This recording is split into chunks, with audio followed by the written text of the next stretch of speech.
الحمد لله وكفى وسلام على عباده الذين اصطفى أما بعد فأعوذ بالله من الشيطان الرجيم بسم الله الرحمن الرحيم فخلف من بعدهم خلف أضاعوا الصلاة واتبعوا الشهوات فسوف يلقون غيا صدق اللہ العظیم۔ قابل احترام بزرگوں، دوستوں، بھائیوں، سورہ مریم کی ایک آیت آپ کے سامنے تلاوت کی گئی۔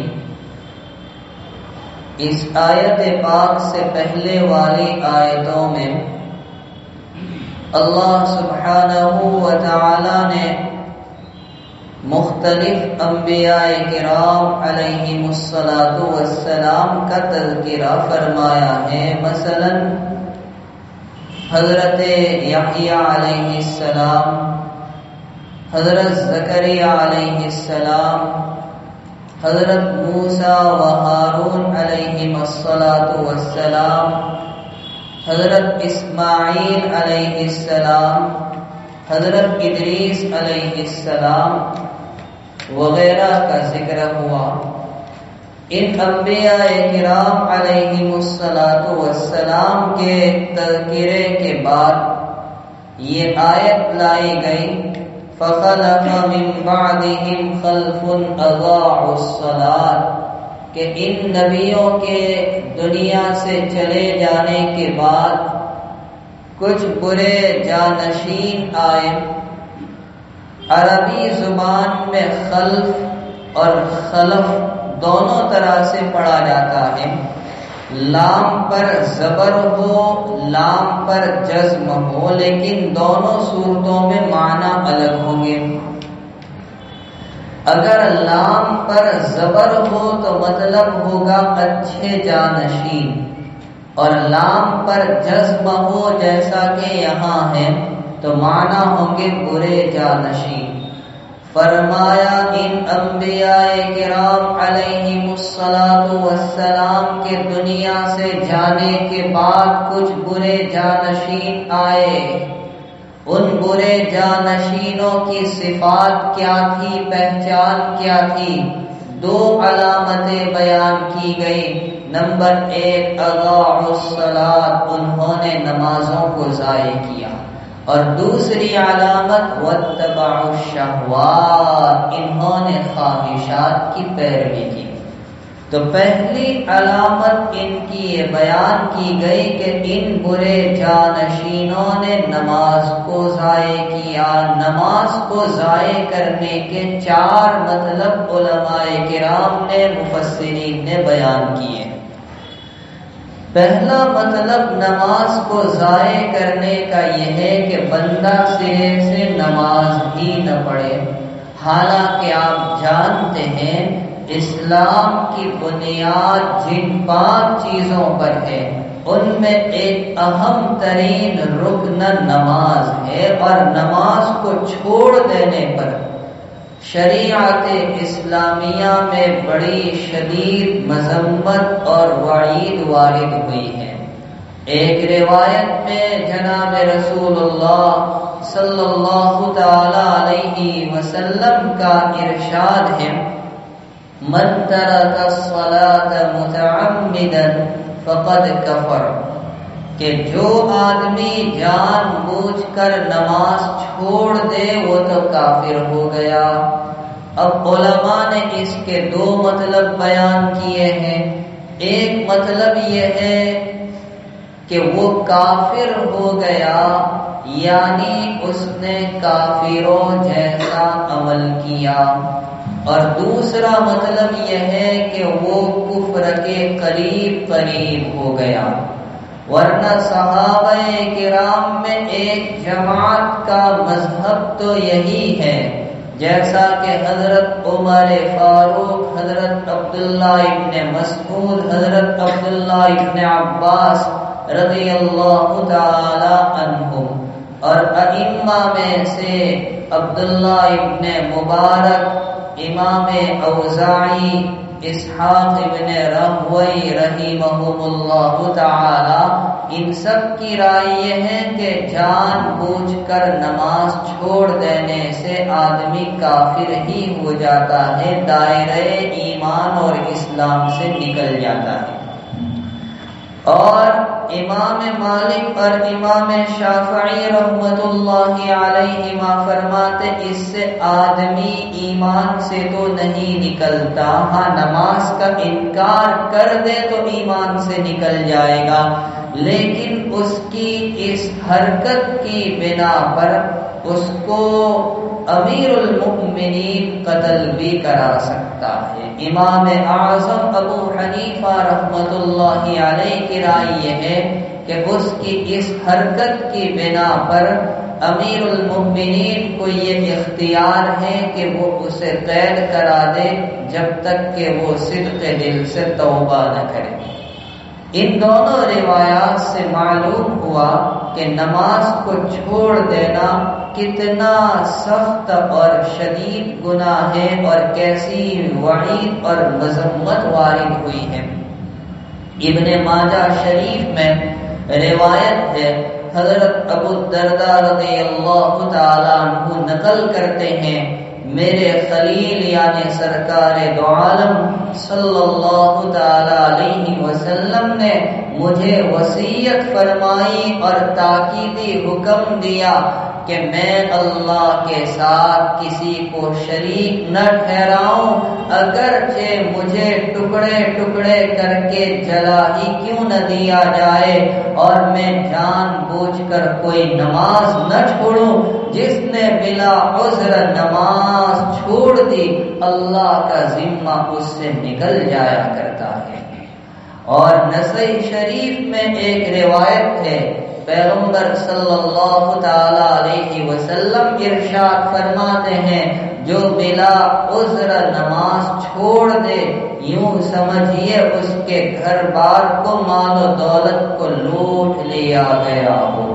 ایک روایت میں اللہ کے نبی علیہ الصلوۃ والسلام فرماتے ہیں کہ جو بندہ نماز کی حفاظت کرے گا تو یہ نماز کی حفاظت کرنا اس کے نور ایمان کی زیادتی کا سبب بنے گا، کمال ایمان پر دلیل بنے گا، اس کے لیے برہان اور حجت ہوگی، اور جو نماز کو چھوڑ دے گا نہ اس کے لیے نور ایمان میں زیادتی ہوگی، نہ کمال ایمان پر کوئی دلیل ہوگی، اور اس کا حشر تو فرعون، قارون، حامان اور ابی بن خلف کے ساتھ ہوگا۔ ان چاروں میں سے تین تو ایک زمانے کے، فرعون، قارون، حامان، لیکن چوتھا جو ابی بن خلف ہے یہ پیغمبر علیہ الصلوۃ والسلام کے زمانے میں آپ کے بڑے دشمنوں میں سے ایک دشمن، اور اس نے ایک گھوڑا پال رکھا تھا اور یہ کہتا تھا اسی پر سوار ہو کر العیاذ باللہ محمد صلی اللہ علیہ وسلم کو قتل کروں گا۔ اللہ کے نبی علیہ الصلوۃ والسلام نے فرمایا انشاءاللہ تجھے میں ہی ٹھکانے لگاؤں گا۔ ایک ہی کافر آپ کے ہاتھ سے مارا گیا، وہ یہ بدبخت ابی ہے۔ غزوہ احد سے واپسی کے موقع پر نبی کریم صلی اللہ تعالی علیہ وسلم نے حارث بن سمہ رضی اللہ تعالی عنہ نامی ایک صحابی کے ہاتھ سے ایک نیزہ لے کر مار دیا تھا، اور گلے پر اس کو ہلکی سی خراش آئی جس سے وہ تڑپتا ہوا جا رہا تھا۔ لوگوں نے کہا ایسی معمولی خراش میں تو اس قدر تڑپ رہا ہے؟ کہنے لگا تم جانتے نہیں یہ زخم کس نے پہنچایا ہے، اگر اس کو پورے علاقے پر تقسیم کر دیا جائے تو سب کو ہلاک کرنے کے لیے کافی ہے، اور اسی میں وہ مرا ہے۔ اللہ کے نبی علیہ الصلوۃ والسلام نماز چھوڑنے والوں کا حشر ایسے ظالموں کے ساتھ بیان فرما رہے ہیں۔ تو نماز کو ضائع کرنے کا یہ پہلا مطلب کہ بندہ سرے سے نماز ہی نہ پڑھے۔ نماز کو ضائع کرنے کا دوسرا مطلب نماز تو پڑھے لیکن جماعت سے نہ پڑھے، جماعت کو چھوڑ دے۔ حالانکہ جماعت کے ساتھ نماز پڑھنے کی احادیث میں بڑی اہمیت وارد ہوئی ہے، چنانچہ نبی کریم سرکار دو عالم صلی اللہ تعالی علیہ وسلم کا ارشاد عالی ہے کہ جو مسلمان اللہ کے منادی یعنی مؤذن کی آواز سنے اور اس کو مسجد میں آنے سے کوئی عذر مانع نہ ہو، پھر وہ بلا عذر اپنے گھر میں نماز پڑھ لے، تو جو نماز اس نے اپنے گھر میں پڑھی ہے وہ قابل قبول نہیں۔ صحابہ نے پوچھا یا رسول اللہ عذر کیا ہے؟ فرمایا مرض یعنی بیماری اور خوف۔ ایک روایت میں پیغمبر علیہ السلام فرماتے ہیں ظلم ہے، سراسر ظلم ہے جو اللہ کے منادی یعنی مؤذن کی اذان کی آواز سنے پھر بھی وہ جماعت میں شریک نہ ہو۔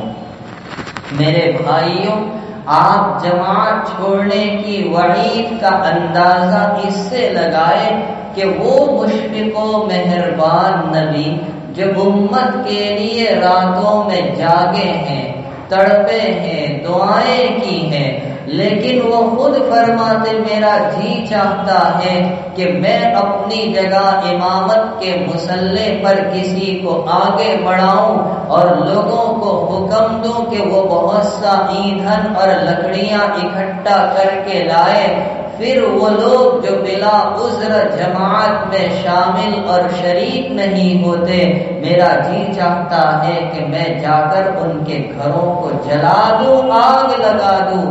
یہ کون فرما رہا ہے؟ وہ جن کو رحمت للعالمین کہا گیا ہے۔ ایک روایت میں اللہ کے نبی علیہ السلام فرماتے مسلمانوں کی کوئی جماعت جن میں 3 آدمی ہو، وہ کسی بستی میں یا جنگل میں ہو، ان کے لیے مناسب نہیں کہ وہ تنہا اکیلے نماز پڑھیں، بلکہ جماعت کے ساتھ نماز پڑھیں۔ پھر فرمایا تم جماعت کو لازم پکڑو۔ شیطان اس بھیڑیے کی طرح ہے جو ریوڑ سے کٹ کر اکیلے چلنے والی بکری پر حملہ کرتا ہے۔ جو ریوڑ میں چل رہی ہو اس پر حملہ نہیں کرتا، جو ریوڑ سے کٹ کر اکیلے چل رہی ہو۔ جماعت کی مثال بھی ایسی ہے جو ریوڑ کے ساتھ چلنے والی بکریاں ہو، اور جو اکیلا پڑ رہا ہے اس کی مثال ریوڑ سے کٹ کر چلنے والی بکری کی طرح، اور شیطان نامی بھیڑیا ایسی بکری پر ہی حملہ کرتا ہے۔ ایک روایت میں نبی کریم صلی اللہ علیہ وسلم نے فرمایا کہ جس نے بلا عذر جماعت کو چھوڑ دیا اس نے اللہ اور رسول کی نافرمانی کی۔ ایک روایت میں فرمایا ایسے بندے نے نہ بھلائی کی نہ اس کے ساتھ بھلائی کا ارادہ کیا گیا۔ اور حضرت ابو ہریرہ رضی اللہ تعالی عنہ تو فرماتے ہیں جماعت چھوڑنے والے بندے کے کان میں سیسا پگھلا کر ڈال دیا جائے، یہ میرے نزدیک زیادہ بہتر ہے۔ سلیمان بن ابی حتمہ رضی اللہ تعالی عنہ ایک کم عمر صحابی ہے، نبی کریم صلی اللہ علیہ وسلم کو انہوں نے دیکھا لیکن کم عمری کی وجہ سے روایتیں نقل کرنے کا شرف حاصل نہ ہو سکا۔ حضرت امیر المؤمنین سیدنا عمر فاروق رضی اللہ تعالی عنہ نے اپنے دور خلافت میں ان کو بازار کا نگران بنا رکھا تھا۔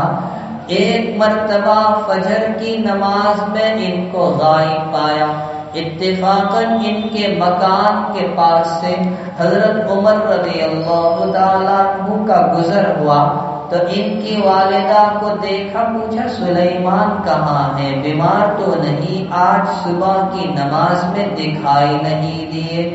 ماں نے جواب دیا رات بھر نفلوں میں گزاری، صبح کے وقت کچھ آنکھ لگ گئی۔ امیر المؤمنین حضرت عمر رضی اللہ تعالیٰ عنہ نے کیا جواب دیا کہ میں فجر کی نماز جماعت کے ساتھ پڑھوں، یہ زیادہ پسند ہے مجھے اس سے کہ میں رات بھر جاگ کر نفلیں پڑھوں اور فجر کی نماز میری چھوٹ جائے، جماعت فوت ہو جائے۔ اندازہ لگائیے ان حضرات کے نزدیک جماعت کی کیا اہمیت تھی۔ حضرت میمون بن مہران رحمت اللہ علیہ مسجد میں جب تشریف لے گئے، نماز ہو چکی تھی، جماعت ختم ہو چکی تھی، انا للہ و انا الیہ راجعون پڑھا، بڑا افسوس ہوا اور فرمایا اس جماعت کی فضیلت میرے نزدیک عراق کی سلطنت ملنے سے زیادہ تھی۔ اور ہمارا حال کیا ہے؟ ہمیں کوئی غم، کوئی افسوس نہیں ہوتا۔ کہتے ہیں اس دور کے لوگوں کی عادت یہ تھی کہ اگر کسی کی تکبیر اولا فوت ہو جاتی تو 3 دن تک اس کا غم رہتا، اور جماعت فوت ہو جاتی تو ہفتے بھر اس کا غم رہتا۔ حضرت مولانا رشید احمد گنگوہی رحمت اللہ علیہ دارالعلوم دیوبند کے جلسے میں شریک تھے۔ جلسہ ختم ہوا، ہجوم زیادہ تھا، نماز کا بھی وقت ہوا، تیزی سے مسجد کی جانب پہنچے، پتہ چلا جماعت کھڑی ہو چکی ہے اور مصلی پر حضرت مولانا یعقوب صاحب نانوتوی رحمت اللہ علیہ کھڑے نماز کو شروع فرما چکے ہیں۔ نماز سے فراغت کے بعد دیکھا گیا حضرت کے چہرے پر اداسی اور غمی چھائی ہے۔ پوچھا گیا نماز سے پہلے تو ایسی غمی اور اداسی نہیں تھی، کیا بات پیش آ گئی؟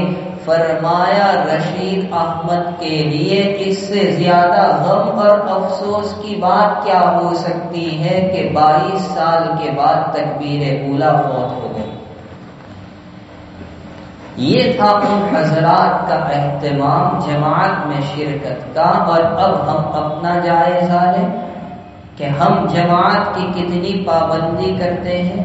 کاروبار اور تجارت کی مشغولیت ہمیں جماعت میں شریک ہونے نہیں دیتی۔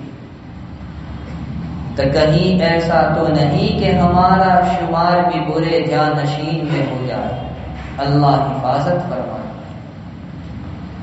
تیسرا مطلب نماز کو ضائع کرنے کا کہ نماز تو پڑھے لیکن وقت سے ہٹ کر، وقت کے ختم ہونے کے بعد یعنی ادا کے بجائے قضا کر دے، تو یہ بھی نماز کو ضائع کرنا ہی ہے۔ یہ منافقانہ خصلت ہے۔ نبی کریم صلی اللہ علیہ وسلم کے دور کے منافقین کی نماز کا نقشہ قرآن کریم نے متعدد مقامات پر کھینچا ہے۔ کہیں فرمایا وَإِذَا قَامُوا إِلَى الصَّلَاةِ قَامُوا كُسَالَىٰ، کہ جب وہ نماز میں آتے ہیں، کھڑے ہوتے ہیں تو سستی کے ساتھ۔ تو کہیں فرمایا فَوَيْلٌ لِّلْمُصَلِّينَ الَّذِينَ هُمْ عَن صَلَاتِهِمْ سَاهُونَ۔ ویل کا لفظ لایا گیا۔ ویل یا تو جہنم کے ایک دروازے کا، یا ایک پہاڑ کا، یا ایک وادی کا نام ہے جو اتنی گہری ہے کہ اگر اس میں کوئی چیز ڈالی جائے گی تو تہ میں پہنچتے ہوئے 40 سال لگ جائیں گے۔ تو فرما فویل للمصلین، بڑی خرابی ہے، ہلاکت ہے، بربادی ہے ان نماز پڑھنے والوں کے لیے الذین هم عن صلاتهم ساہون، جو اپنی نمازوں میں غفلت برتتے ہیں۔ سعد بن ابی وقاص رضی اللہ تعالیٰ عنہ نے نبی کریم صلی اللہ علیہ وسلم سے اس آیت کا مطلب پوچھا تو پیارے آقا علیہ الصلوۃ والسلام نے کیا جواب دیا؟ هم الذین یؤخرون الصلاة عن وقتها، کہ یہ خرابی ان لوگوں کے لیے جو نماز کو اپنے وقت سے مؤخر کر دیتے ہیں، ادا کے بجائے قضا کر دیتے ہیں، وقت کے نکل جانے کے بعد پڑھتے ہیں، تو یہ بھی نماز کو ضائع کرنا۔ نماز کو ضائع کرنے کا چوتھا مطلب، نماز تو پڑھی جائے، جماعت کے ساتھ بھی ہو، ادا ہو، وقت پر ہو، لیکن اس کے خشوع خضوع کو چھوڑ دیا جائے۔ جس سکون اور وقار کے ساتھ، سنجیدگی اور اطمینان کے ساتھ نماز پڑھنی چاہیے تھی ویسی نہ پڑھی جائے۔ خشوع کہتے ہیں بندے کے دل میں بھی سکون ہو، اعضاء میں بھی سکون ہو، دل میں خیال آئے تو صرف اللہ کا خیال آئے، کسی اور کا نہیں، اور اعضاء میں بھی سکون ہو، اپنے اعضاء سے کوئی ایسی حرکت نہ کرے جو نامناسب ہو، جو نماز کی شان اور ادب و احترام کے خلاف ہو، خصوصاً وہ حرکتیں جن کو فقہاء نے نماز کے مکروہات میں شمار کیا ہے، ویسی حرکتیں نہ کریں۔ اسی لیے 18ویں پارے کی شروعات کی آیتوں میں کامیاب ایمان والوں کی 7 صفتیں بیان کی گئی۔ کیا فرمایا؟ قد افلح المؤمنون الذین فی صلاتهم خاشعون، وہ ایمان والے کامیاب ہوئے جو اپنی نماز میں خشوع اختیار کرتے ہیں۔ خشوع کی الگ الگ تفسیریں نقل کی گئی۔ ایک تفسیر اور ایک مطلب یہ بیان کیا گیا کہ اپنے آنکھ کے کنارے سے دائیں بائیں نہ دیکھنے کا نام خشوع ہے، اور ایک تفسیر خشوع کی یہ بیان کی گئی کہ اپنی نظر اور آواز کو پست رکھنے کا نام سکون ہے، اور ایک تفسیر یہ بیان کی گئی کہ اپنے اعضاء سے نہ کھیلنے کا نام خشوع ہے، اور اس کی بڑی اہمیت ہے۔ سرور عالم صلی اللہ علیہ وسلم نے یہاں تک فرمایا جب کوئی بندہ خشوع کے ساتھ، سکون و اطمینان کے ساتھ نماز پڑھتا ہے، اللہ سبحانہ و تعالی اس کی جانب متوجہ رہتے ہیں، اور جب وہ خشوع کو چھوڑ دیتا ہے اللہ سبحانہ و تعالی بھی اپنی توجہ ہٹا لیتے ہیں۔ اور ایک روایت میں نبی کریم صلی اللہ علیہ وسلم نے یہاں تک فرمایا کہ میری امت میں سب سے پہلے جو چیز اٹھانی جائے گی وہ نماز کا خشوع ہوگا۔ ایک بندے کو دیکھا، نبی کریم صلی اللہ علیہ وسلم نے وہ نماز ادا کر رہا ہے اور اپنے اعضاء سے کھیل رہا ہے، فرمایا اگر اس کے دل میں سکون اور خشوع ہوتا تو اس کے اعضاء میں بھی خشوع ہوتا۔ اور جو نماز خشوع کے ساتھ پڑھی جاتی ہے وہ نماز دعائیں دیتی ہوئی جاتی ہے، اور جو بغیر خشوع کے پڑھی جاتی ہے وہ بددعا دیتی ہوئی جاتی ہے، ٹاٹ کی طرح لپیٹ کر منہ پر مار دی جاتی ہے۔ معلوم ہوا اس کی بڑی اہمیت ہے، اور اسی لیے پیغمبر صلی اللہ تعالی علیہ وسلم نے کیا فرمایا؟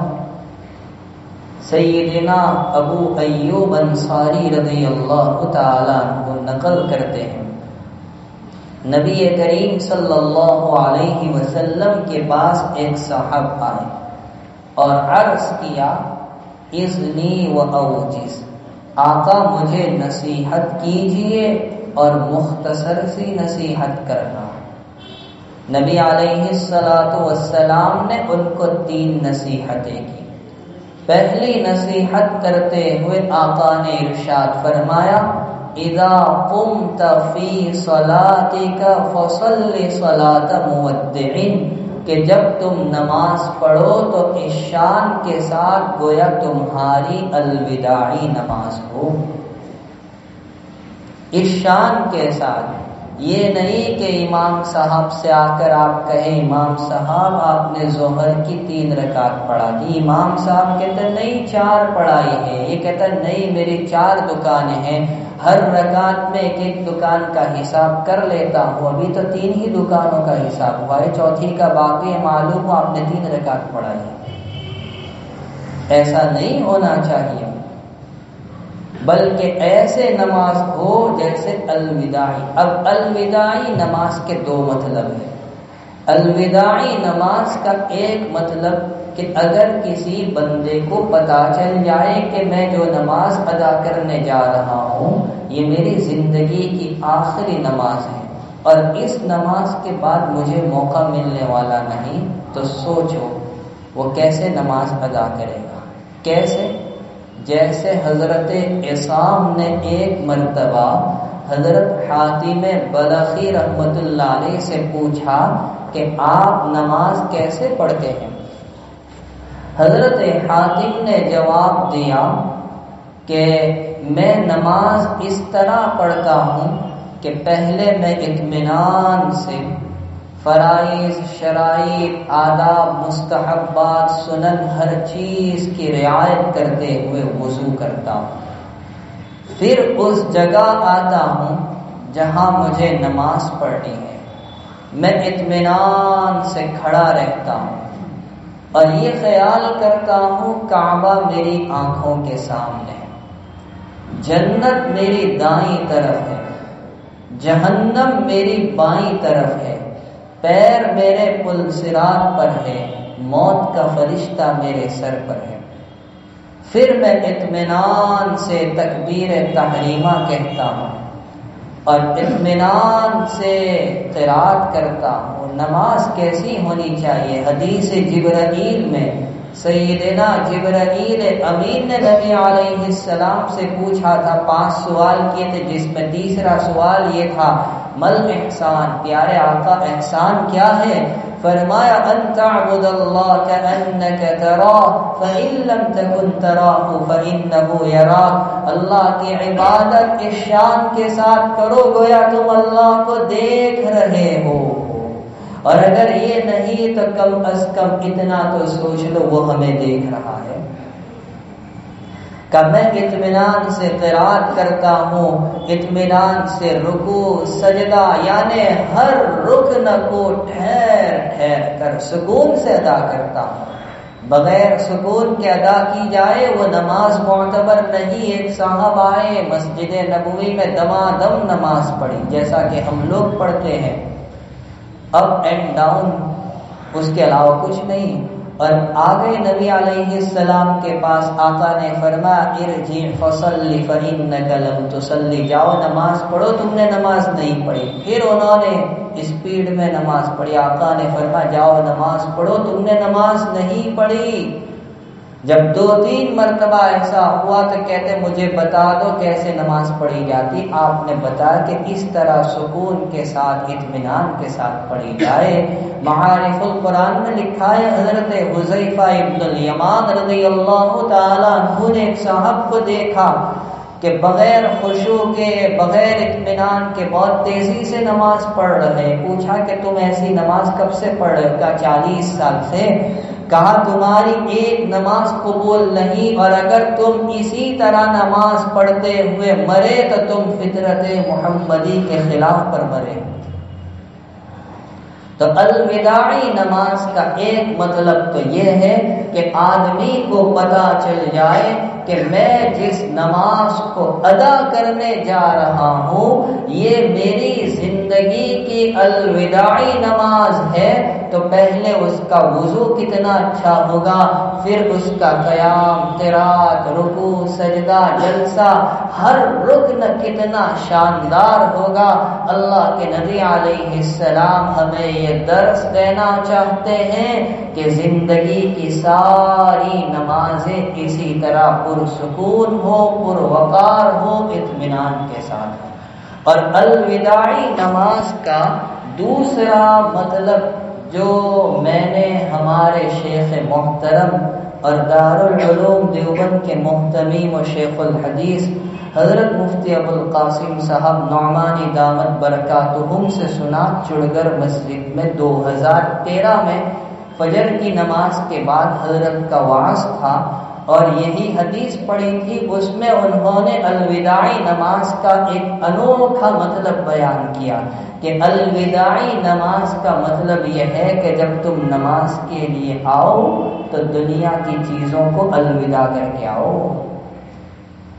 کتنا پیارا مطلب ہے کہ اب تم اللہ کے دربار میں آ گئے ہو، تمہاری نماز کے اندر خیال آئے تو صرف اللہ کا، گھر بار کا، کاروبار کا، تجارت کا، آل اولاد کا کسی کا خیال نہیں آنا چاہیے۔ تم شاہی دربار میں آ چکے ہو، وہاں کے قوانین اور آداب کی رعایت ہونی چاہیے۔ فرمایا کہ ان برے جانشینوں نے نمازوں کو ضائع کیا۔